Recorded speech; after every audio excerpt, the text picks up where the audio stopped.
il devient parfait. Il t'invite au travers du voile, là où tout il devient parfait.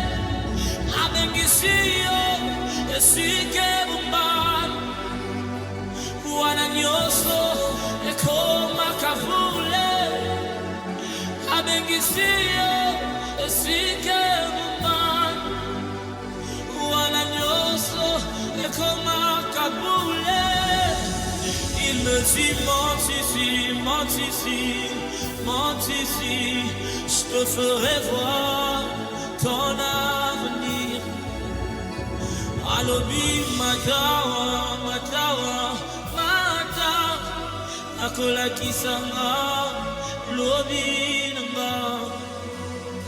Alobi matawa, matawa, matawa, nakola kisayo, lobi na yo. Alobi matawa, nakola kisayo, lobi na yo. Alobi matawa, sababika, nakola kisayo. Hallelujah. Zababika Zikalola nayo. Há 2 anos que voamos pelo mundo através da internet, produzindo conteúdos de extrema qualidade. Olhamos para o mundo com os olhos de cima. Em 2025 continuamos a formar quadros no mundo da comunicação, em jornalismo, quer para a rádio como para a televisão. Temos parcerias fortes. Trabalhamos a partir da maior centralidade do país, mas servimos o mundo com o melhor do nosso talento. Com profissionais competentes, com jovens sedentos de conhecimento e com um país cheio de oportunidades. Estamos abertos para a criação e produção do seu conteúdo. Faça o seu programa na Rádio número 1 da Palavra. Contactos 998 81 93 12 ou 972 47 48 88. Nous désirons un ciel ouvert, et habite à moi, Mimonis. Tu as dit dans ta parole, si un peuple te cherche, et si ce peuple s'humilie, tu te laisses voir. Est-ce que tu peux laisser, s'il te plaît, la disponibilité de ton ciel ouvert sur les hommes assoiffés, la disponibilité d'un ciel ouvert sur les hommes à cœur ouvert, la disponibilité d'un ciel ouvert sur les hommes qui ont encore besoin de toi. C'est la disponibilité d'un ciel ouvert, la disponibilité d'un Dieu puissant, la disponibilité d'un Dieu fidèle. C'est de ça que nous avons besoin en ce lieu.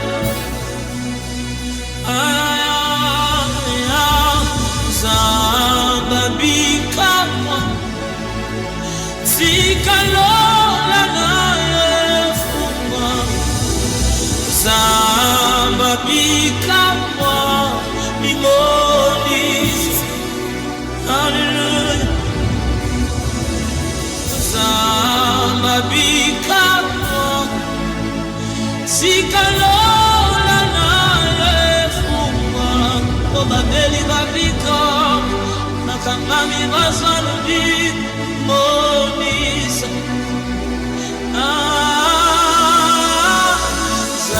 Zababika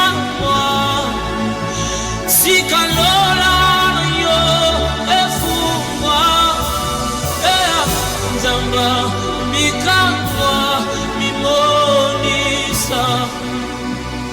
Zambalole Zambabika Zikalola naefuma, Zambabika Mimonisa. Lole fo mwanya Ona embela Sembo ya mote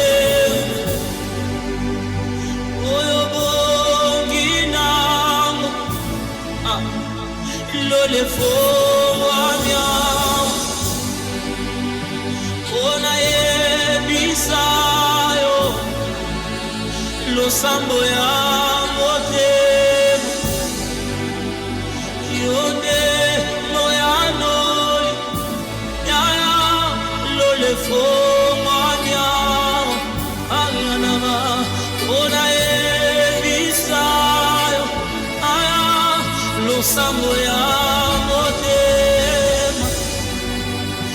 oyo bonginamo yawe lo le fo manya kaya namiana ona e bisayo lo sambo ya mote aya ono moyano yawe lo le fo manya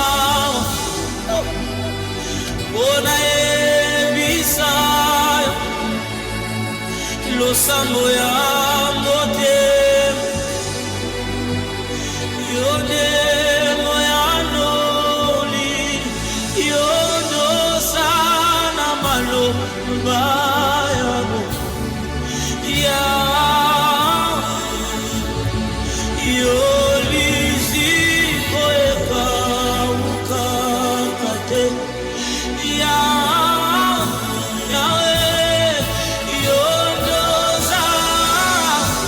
lui dire que c'est toi qui as les paroles de la vie, Seigneur.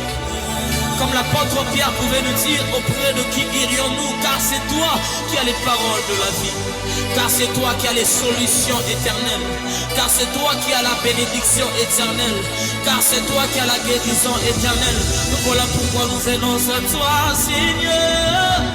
Yahweh, Yolizi Boeka Ukaka Yahweh, Yahweh, Yonosa Namalomba.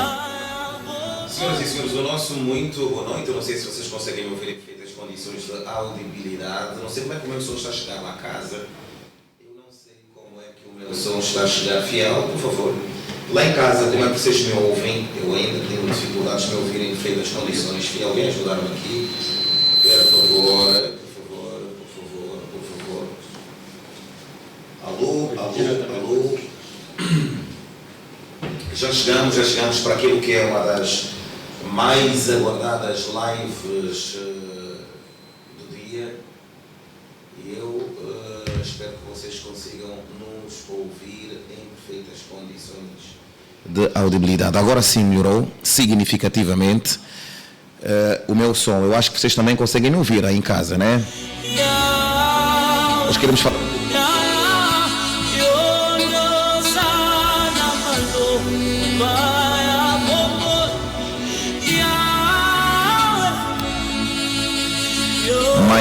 My God, yeah, now we can talk, ok? Agora nós podemos efetivamente falar. Portanto, eu gostava que antes de tudo você pudesse partilhar o máximo essa live, o máximo. Convide mais gente, porque hoje o assunto é extremamente importante, principalmente para aqueles que se dizem cristãos e que têm compromisso com Deus. Hoje é um dia em que todos nós temos de estar aqui a refletir profundamente sobre aquilo que é a probabilidade de algumas alterações no cenário religioso do nosso país. Eu tenho aqui à minha frente, no meu computador, a proposta de alteração da Lei 12/19 de 14 de maio, que é a lei sobre a liberdade de religião e de culto. Vamos todos hoje conversar sobre o que é que essa lei prescreve, ok? O que é que ela, digamos assim, quer regular.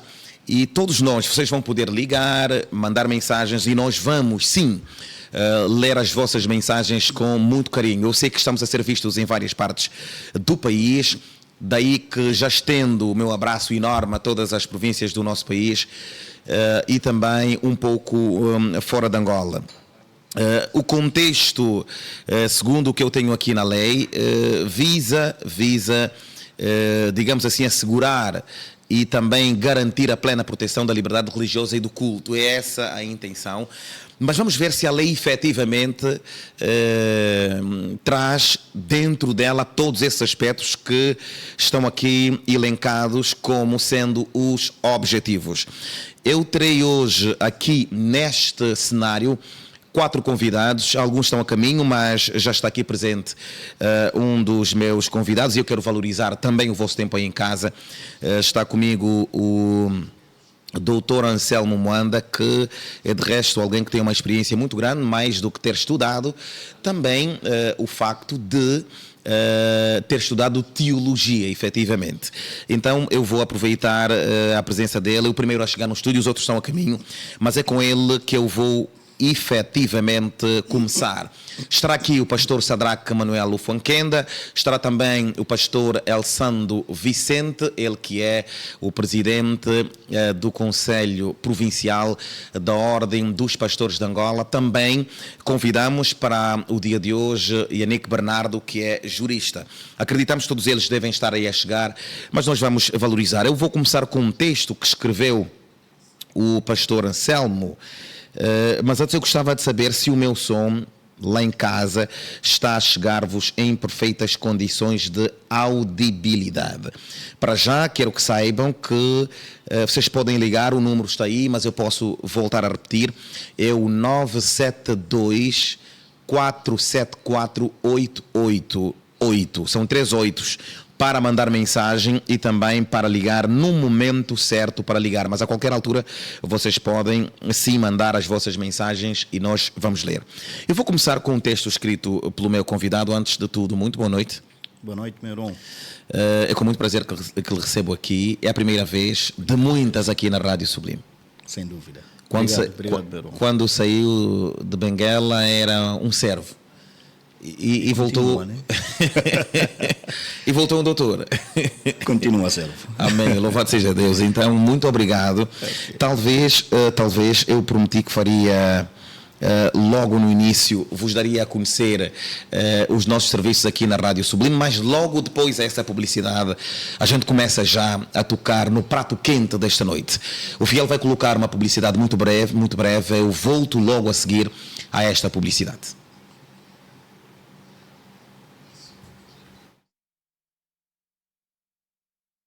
Sublime já começou e as aulas estão ainda a decorrer. Existe um espaço para você poder se inscrever aqui. Treinamos não apenas jornalismo, mas treinamos locução, treinamos redação, aprender a escrever, como eu me saio bem numa reportagem. Também aprendemos sobre regras de improviso, como falar em direto para a rádio e para a televisão. Com formadores experientes como Kingila Ebo, Jacinto Malungo, Giovanni Comandala e comigo, José Kundi, sem esquecer da nossa amada professora Dalila Prata. 972 474 888. Esperamos por si. Falar bem não é falar muito. É saber quando falar e quando calar.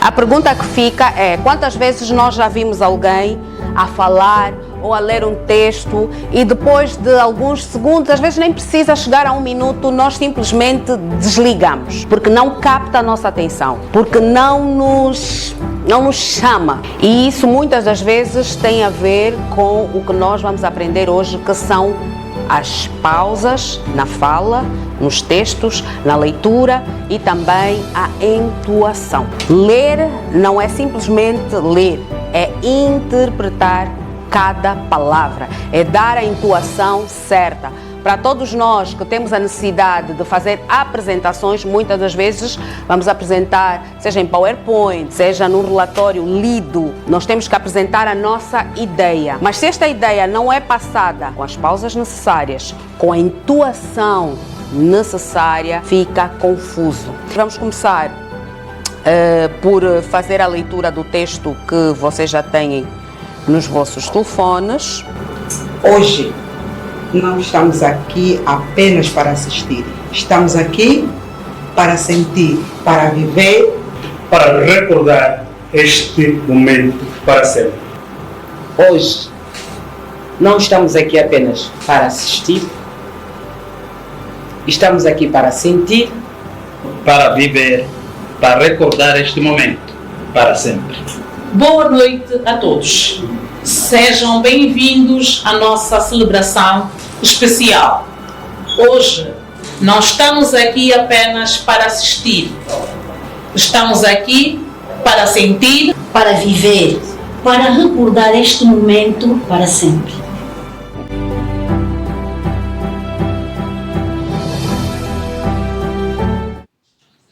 Renovados os votos de muito boa noite, é com muito prazer que nós regressamos. E eu dizia exatamente que logo a seguir esta publicidade começaríamos e lançaríamos já o tema dessa noite, que é, digamos assim, se de facto é necessário que os pastores no nosso país, eles todos sejam licenciados em teologia para que exerçam o ministério. Tal como eu disse, eu tenho aqui comigo o Dr. Anselmo Mwanda, mas antes de tudo eu quero ler o texto que tu escreveste para início da nossa conversa. Onde é que está aqui o texto? Deixa-me só olhar. Come on. Ok, eu já localizo esse texto que tu me escreveste para início de conversa e até para contextualização mesmo. Para contextualização da nossa conversa. Onde é que está o texto do... Reenviaste outra vez. Ok, aqui está. Ok. Deixa eu aumentar um pouquinho o título o tamanho da fonte.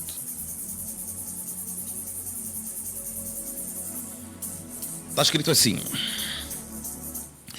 abertura da consulta pública sobre direitos, abertura de consulta pública sobre liberdade religiosa, ok? Na manhã de hoje caiu uma informação sobre a abertura de consulta pública ou da consulta pública sobre a liberdade religiosa. No site da DW, Deutsche Welle em alemão, ou Voz da América, se quiserem em português, e ao discorrer o texto percebi que há clara afirmação de que a maior preocupação é com relação à formação dos ministros de culto, com a seguinte afirmação, abrir aspas, implementar a exigência de formação superior em teologia para ministros de culto nacionais e estrangeiros ou internacionais, se a gente quiser. Na verdade, tal preocupação se torna interessante e possui sérios problemas no que se refere não apenas ao nosso contexto, mas também à própria organização das sociedades em países democráticos que erguem a bandeira de liberdade religiosa. Neste sentido, gostaria de destacar alguns aspectos que podem estar inclusive em desacordo com a própria Constituição do nosso país, bem como outros diplomas que regem o mesmo. Vale lembrar, ponto 1, que das reformas que a Constituição da República sofreu, quanto à perspectiva laica, a última que possuímos declara no artigo 10º o seguinte: a República de Angola é um Estado laico, havendo separação entre o Estado e as igrejas, nos termos da lei, ou seja, nos termos da lei, sim, o ponto 1. O ponto 2 diz que o Estado reconhece, ou número 2, e respeita as diferentes confissões religiosas, as quais são livres na sua organização e no exercício das suas atividades, desde que as mesmas se conformem à Constituição e às leis da República de Angola. O número 3 diz que o Estado protege as igrejas desde que não atentem contra a Constituição e a ordem pública e se conformem com a Constituição e a lei. Fica claro que, dada as especificidades e a idiosincrasia das diversas linhas religiosas em termos organizacionais, o que o Estado, ou seja, o que a Constituição declara que respeita, se torna inviável tal diploma, considerando o facto de que em muitas confissões religiosas os estudos teológicos não são requisitos necessários para o seu exercício, no caso ministerial, e em outros dentro das suas crenças nem mesmo acreditam nisto.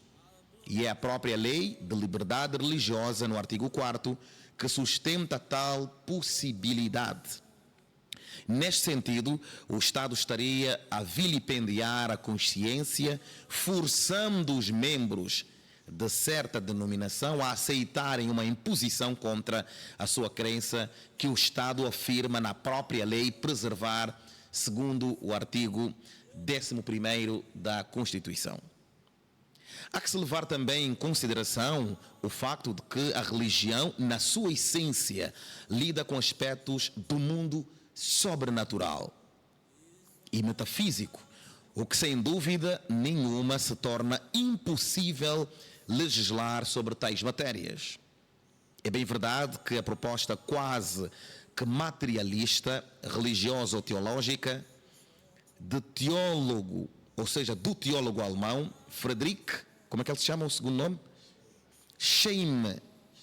Schleiermacher, oferece algumas alternativas, porém sabemos que tais acabam abalando o papel da religião, transformando-a em apenas uma instituição social, opondo-se eventualmente à proposta de Max Weber.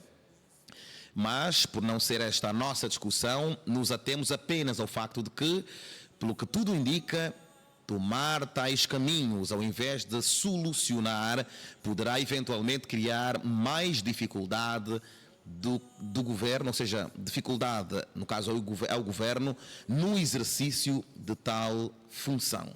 Prestem atenção. Por outro lado, há um elemento que merece muito mais atenção, isto é, o facto de que parece haver incompatibilidade entre as leis do país no que tange ao Ministério do Ensino Superior e o Ministério da Cultura, pois na lei sobre as diretrizes do ensino superior, os documentos oficiais isentam a regulação do Estado sobre as instituições de ensino destinadas à formação de ministros pertencentes às diferentes confissões religiosas. Decreto número 90/09 de 15 de dezembro. Na verdade, não existe nem sequer uma menção nos documentos oficiais do Estado sobre a educação teológica, lidando apenas com a formação de ministros religiosos. Salvo alguma desatualização dos dados de que disponham até 2022, apenas a Escola de Teologia da Universidade Metodista de Angola e o Instituto Superior de Teologia do Lubango tinham dado a entrada dos documentos para o reconhecimento dos seus cursos de teologia e, pelo que sei, até hoje não foram respondidos positivamente, o que de certa forma está em conformidade com as diretrizes acima mencionadas sobre a não regulação do Estado. Na mesma senda, até o mesmo ano, portanto 2022, não havia nenhum registro que demonstrava quantas escolas teológicas existiam, pelo menos na província de Luanda, cuja representação populacional é a maior do país, segundo o censo último de 2014. Não há razões de buscar fontes credíveis para mencionar que o ato mais recente sobre tal tipo de comportamento aconteceu no Ruanda, onde foram fechados cerca de 6.000 locais de expressão religiosa com uma exigência parecida. E apesar das diferenças ideológicas de cada um de nós, sabe-se que não seria um dos países exemplos no que se refere aos objetivos preconizados pelo nosso país em relação a um Estado democrático. Considerando estes factos, como fazer uma exigência de tal calibre quando o próprio país não oferece condições para o reconhecimento dos cursos superiores de educação teológica, bem como a exigência de choques entre as próprias leis? Tal tipo de proposta leva-nos a um risco de gerar uma política, ou seja, uma polícia religiosa, visto que nem há possibilidade de criar o alinhamento em termos de um currículo religioso.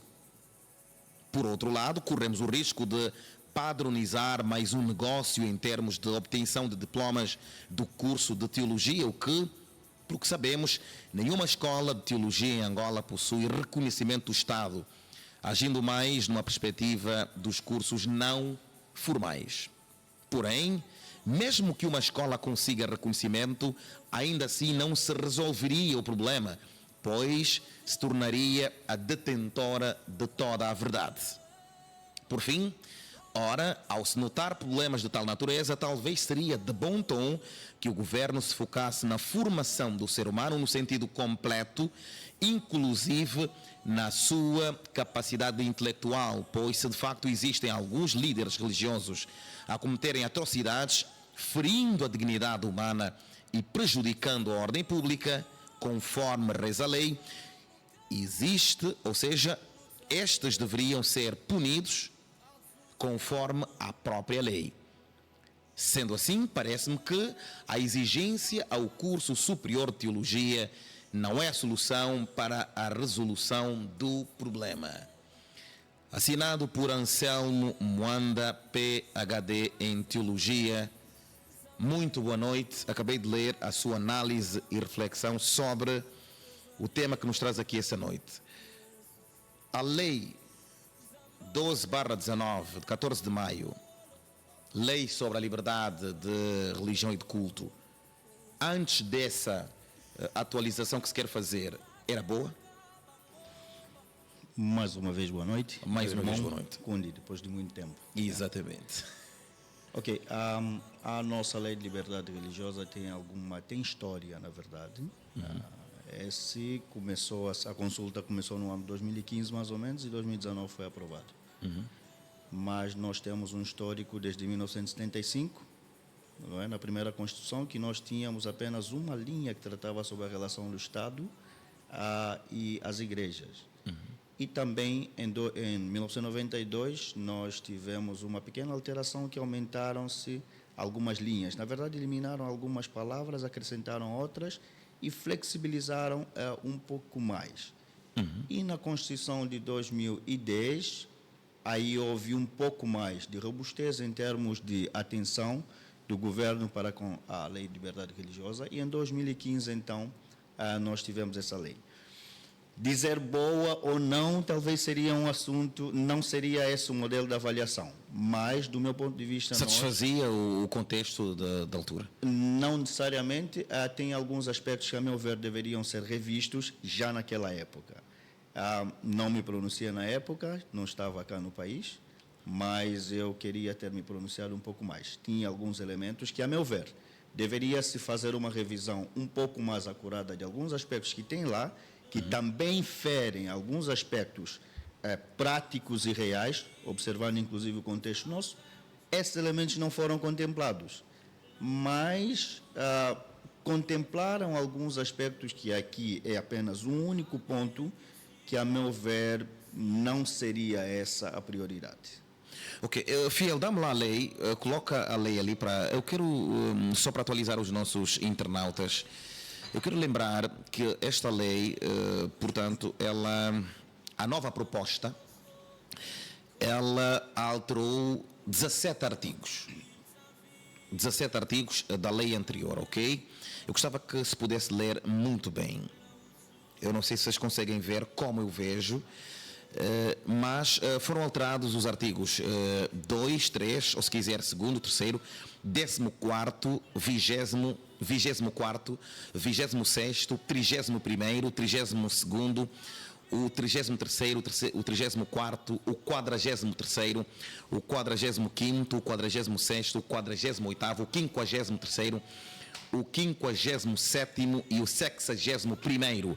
Esses artigos, estes 17 artigos foram alterados nessa nova proposta. Também foram editados os artigos 26, a parte A, o 30º, a parte B, o 44º, a parte C, e o 60º. Portanto, estamos a falar da Lei número 12/19 de 14 de maio sobre a liberdade de religião e de culto. Ok? Mas há aqui um enquadramento que é importante fazer. Segundo esta proposta, o primeiro aspecto, Fiel vai lá onde está escrito o enquadramento, a revisão pontual da Lei 12/19 de 14 de maio sobre a liberdade de religião e de culto visa atender primeiro às necessidades e desafios atuais da sociedade angolana. É o primeiro aspecto que essa lei quer salvaguardar. O segundo aspecto diz que desde a sua promulgação, portanto da Lei 12/19, a sociedade angolana e o ambiente religioso evoluíram significativamente, tornando-se necessária a sua revisão pontual. No caso, houve uma evolução no contexto. O terceiro aspecto elencado aqui é que era necessário ajustar artigos específicos que se mostravam insuficientes ou problemáticos à luz de novas realidades e desafios, bem como adaptar os artigos para refletir as práticas atuais e melhorar a aplicação das normas relativas à liberdade religiosa e ao funcionamento das confissões religiosas. Ou seja, as igrejas começaram a ter posturas que era necessário ajustar certos artigos ao funcionamento atual das igrejas. O último aspecto que nos mostra aqui essa proposta em termos de enquadramento é a implementação da exigência de formação superior em teologia para a acreditação dos ministros de culto nacionais e estrangeiros. Portanto, temos connosco aqui a lei.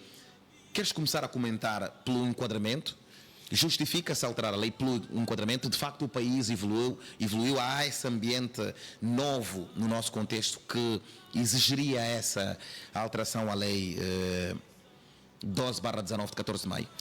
Conforme disse muito bem, na verdade a lei não lida só com essa questão da educação teológica. Tem outros aspectos. Parece-me que esse aqui foi o foco, não é? Elemento principal. Talvez esse é o elemento que o pessoal da cultura achou que resolveria todos os problemas, não estava lá. Mas tem outros aspectos que fogem aos nossos olhos, não me estou a lembrar aqui do número, não vou tomar o tempo para procurar, mas ele trata, por exemplo, dos aspectos de culto em alguns lugares que serão suspensos de alguma maneira. Exatamente, a inadequação. Estamos a falar, acho que do artigo 26º, do artigo 26, eu tenho aqui comigo, que fala de lugares adequados e inadequados. O número 5 do artigo 26 diz assim, Fiel, podes ir para lá se quiseres mostrar. O órgão responsável pelas atividades religiosas determina a suspensão provisória das atividades religiosas e de culto realizadas em lugares inadequados, como residências, quintais, apartamentos, armazéns.